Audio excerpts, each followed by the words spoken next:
really. Ramp, you cannot compare it. There's a lot of difference. I mean, they're both related to glamour. But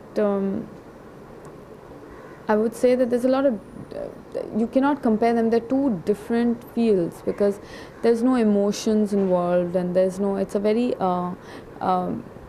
it's thoroughly professional in terms of modeling. It's thoroughly to the point. You know, you come, you do your show, you do your rehearsal, and you get paid, and you're out of there. Then you have nothing to do with the designer or with the choreographer or with this thing, unless they're your friends. But in films, it's more personal. It's like, you know, your director understands you, your actor relates to you, and it's slightly more personal than modeling, I would say. Modeling is more impersonal. In terms of work, you say now you're on the rap, you've been told to, and films you've been told to perform. Yeah. More.